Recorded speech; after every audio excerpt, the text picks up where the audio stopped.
People, Deluded, I'm back again. Thank you very much for tuning back in each and every time. I've enjoyed the weekend, as you lot can hear, because my window's always making enough noise. If you're in Europe, specifically England, we're going through some mad storms and everything right now. Really, what game got called off? Was it Man City West Ham? It got called off due to the wind. I don't think it was for the players immediately. Clearly, it was done with safety concerns for clearly travellers going to games. I mean, I've seen some funny things on Twitter irrelevant to this, but someone's trampoline blew in someone's back garden, people, and they've got a free trampoline now, basically. But on a serious note, you can see how this presents hazards to travelling fans, and also you can imagine rail lines, whether you're in London, whatever, there was probably serious delays. You look on Twitter, people, and you're seeing Houston. I can't lie, I don't think the services are the best of services, but every potential relevant organisation said don't travel. And as true, specifically Londoners as well, but as true English men and women, what do? We travel, and when we're surprised, there's chaos and we have a big moan. So it is what it is. But I've been away, I've enjoyed the weekend, people, but it's time to get back to it. So let's ramble on through some comments, which, yeah, man, some Arsenal stuff, a bit of it might be outdated, but yeah. As you know, the boys are in Dubai doing their training and whatnot, people, and it's Sunday. They've been there 2 days at this moment in time. You're seeing all the stuff come out. You're seeing a lot of players that look a bit butcher physically, but you're seeing all the pictures and what come out. And hopefully this spell in Dubai can be of use to us. But Leno has admitted Arsenal are in disarray under Henrikh. Clearly this is from a newspaper article, people. But has been impressed by the way Mikel Arteta is rebuilding team spirit. He said, the mentality out on the pitch, I don't want to say it was a mess, but it was a bit confusing. Everybody was doing different things. We were not a team, not in the dressing room, not on the pitch, and you could see that. I think with Mikel, it changed completely, and you can see from the first day he came, he was not talking too much about tactics. He was talking about how we behave in the dressing room when we go to the games, when we have to be more professional like a team. He also, I believe, went on and said, people, it's not only what he has learned from Pep Guardiola. When you talk to all the people who work with him, they say he's a very clever guy with tactics and how to improve players. In the short time, he has made a big impact. You can see the intensity we play, also the structure in the team and the mentality all over the field. And I agree fully, wholeheartedly with what Leno is saying. Like we all know, it's early days, but in terms of building blocks, in terms of seeing something, Arteta, first and foremost, is backing up his chat and he's being real with the fans. Again, he's backing up his chat. And you're seeing whatever he's saying, whether it's necessarily tactics, whether it's, appealing to their personal emotions, because that's an important part of management, as big as the tactics, whatever it is, it's resonating. Now, I'm going to be respectful to Emery. There were a handful of occasions we showed fight, we got positive performances, or we wouldn't have been in the Europa League final. But clearly, game in, game out, we haven't all been together. And you could see Leno arguably more than all the other teammates could see it, because he's in goal, essentially. First and foremost, he's not had a stable back four to work with, but he sees the mess. He sees people walking. He sees everything, because he's Leno. 90% of being a keeper is just being active and being ready. You're not, as much as outfield players, well, you are, but you're not always involved. So he could see the divisions. And you always, I won't say that, I do think we have a tight-knit bunch and they like each other, but it did feel like sometimes when we come out and talk in the press, defenders are blaming attackers for not tracking back. Attackers are giving indirect comments about defenders' capabilities. Few individuals are coming out and just saying we're a mess. It's just been very frustrating for fans, and a lot of that is still there. Like, the results haven't, we're draw FC and whatnot, but we're seeing some fight. We're seeing, we're still having errors defensively. But look at people like Mustafi. I don't believe we can move forward with him. But previously, you've seen Mustafi make one mistake and he'll just make bare more and just feel sorry for himself. You look at the game against Chelsea, he bucked his stuff up. It's happened. He put in a good performance. Do you get it? People are fighting. Like, do you get it? We're fighting together from defence to attack. We're still defending. We're trying to defend from a defence to attack. We're trying to recognise our defence is essentially our first attackers, and our first line of defence is the strikers. We're all fighting for each other. When one man loses the ball, we can get onto him after and get onto him in training, but mistakes happen. We fight to the death, and at times it did look like players weren't capable of that. And that's arguably the most important thing, because it don't matter if you're fighting relegation, winning leagues, whatever. If you've got no togetherness, it's a myth. Look at Chris Wilder. He's a Sheffield United fan at heart, so the fans and whatnot are behind him. The players buy into what he's doing, and it's no surprise Sheffield are performing above expectations. Leicester, when they won the Premier League as well, you need to have belief in your fellow man. You need to want to fight for your fellow man, or you can forget about winning all of these things. Fans can forget about top 4 qualification, the immediate thing Arsenal need to return to. As an Arsenal fan, I had the glory days. I grew up as a young kid in primary, unbeaten and all these things. I want to get back to even a smidge of that, people. I would give, no, I ain't gonna lie, I wouldn't give my left arm, I don't want to be armless in that, but I would give a lot to go back in time. Remember when Arsenal used to get bantered for coming fourth, people? People used to say death and taxes and Arsenal coming fourth is the thing. I will take that back, people. But yeah, man, Arteta needs to be backed up. He needs to be helped. We've got a long way to go, both as a team, and we've got a long way to go as a manager, because, you know, we know how he wants to play. We're seeing what he wants to do. But when you look at games like the lineup, who was it? Was it Bournemouth, people? Was it Burnley? Who was it? Whatever lineup were like Arteta, this one was a bit booky. We don't really have a list of his traits and whatnot. So we're still learning about Arteta. But so far, so good. And I agree fully with what Leno is personally saying. I've come across some comments by Rivaldo in relation to our new signing, Pablo Mari, the Spaniard who spent a time, obviously, with Flamengo, forgive me for mispronunciation, in Brazil. And he has said, I think Pablo Mari will fit in very well at the Emirates and in the Premier League. He's a good player that struggled to impose himself in Europe as a lone player of Man City for a while, but he really convinced people being part of a great Flamengo team last season. He's very complete as a defender, capable of bringing the ball forward when necessary and a threat on set pieces. He has good passing skills as well. I liked what I saw from him. In Brazil, everybody has a good opinion about him, and he could be a very successful option for Arsenal and Mikel Arteta.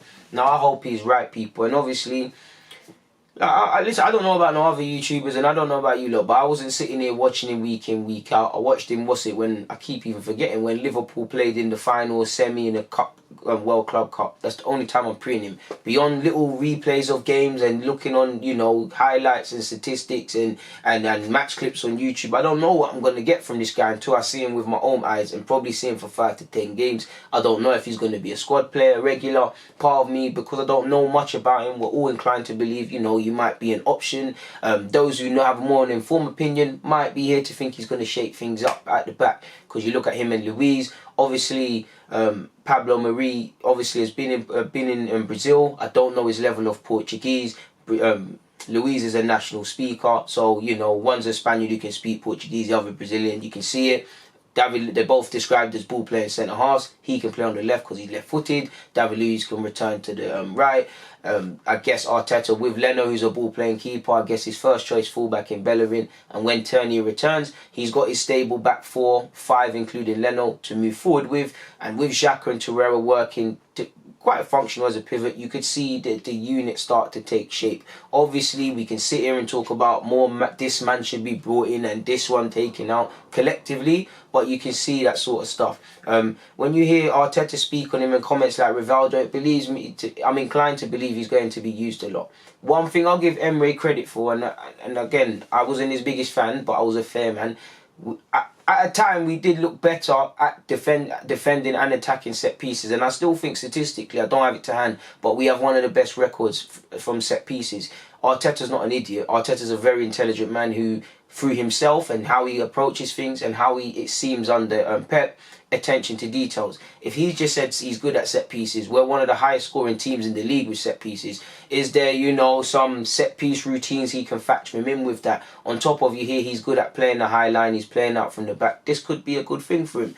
Obviously, technically he's on loan, so it's all in his best interest to hit the ground running, and opinions are just opinions. Until I see man myself with my own eyes, or he's played here for a minute, I don't know what to expect. But hopefully he has a good time at Arsenal, man. Henrikh Mkhitaryan, people, in the week I saw, apparently he admitted he was surprised to leave Arsenal, people, but knew he had to make the move to Roma. Apparently he's got 3 goals and 1 assist in 14 games so far. But saying that, since I've made, at the time of collecting this info, but I'm sure yesterday he actually scored on his return from injury at Roma. Now we're going to have a difficult decision to make with Mkhitaryan. I guess you cannot rule it.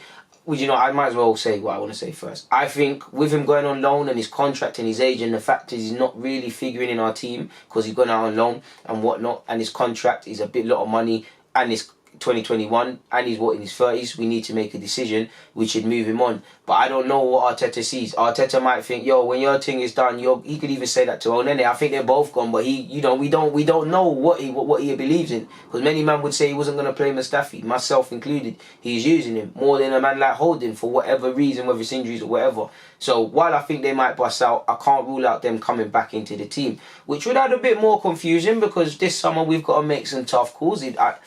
I don't know if I'm being naive to assume one, if not both, of Lacazette or Aubameyang is going to leave, whether it's them forcing the issue, the club needing to put their foot down, or maybe in an alternate reality, we just Aubameyang's contract runs down and Lacazette's still uncertainty with form or not. There's obviously that decision needs to be made. Aubameyang 2021, Ozil 2021, Mustafi 2021, David Luiz and soccer artist the same. I'm sure Mkhitaryan the same. I could be wrong, but this is, you see it. We heard man can't run down their deals in the last 2 years. People are down in the last 18 months or so. Decisions need to be made over collectively, because, you know, you could argue we probably need to move someone before we bring man in because of wages and resells and all these sort of things. So I don't know what's going to happen with Mkhitaryan when he comes back to Arsenal, if he comes back and Roma don't make it a permanent thing. But he said it just happened in relation to the move. I was also surprised when I got the call from my agent who advised me to move to Rome. I didn't hesitate because I knew I'd be appreciated by Roma more than Arsenal at the time. At the beginning of the season, they made promises to me, but after 2 or 3 weeks, everything was different. They treated me different. So I guess Arsenal must have made him some promises, and like my nanny told me, promises are comfort to a fool, but you can't believe no promises. And what I gather from that is maybe Emre or someone told him you're staying, you're going to be a part of the team, and maybe they had other plans, and he said you're staying, offer came, see ya, it's football. I don't know, but Mkhitaryan, shout out to you, innit? Let's see what's going for him.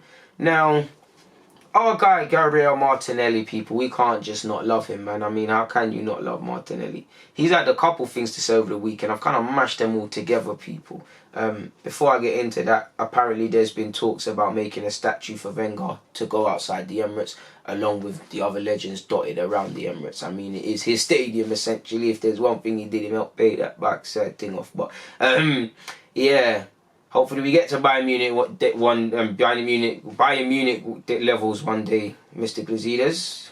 Brains even frazzled, even thinking your name gets so angry. But moving to better news, and Gabriel Martinelli, he has said that first and foremost there's been no legit approaches from Real Madrid and things like that in the individual in him.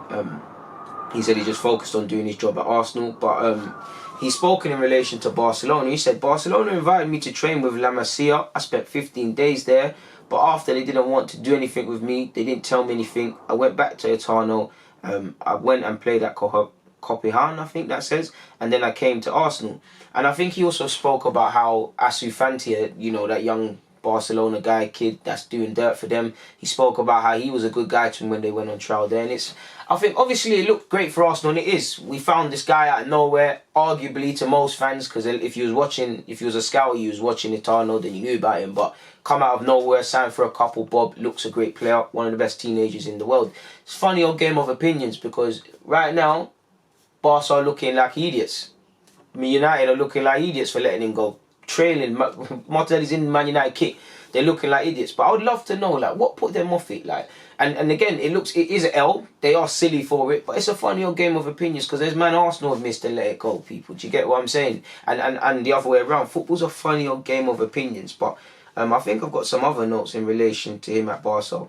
Actually, he said, to see how they train, know the structure of the club, the city, it was a dream come true.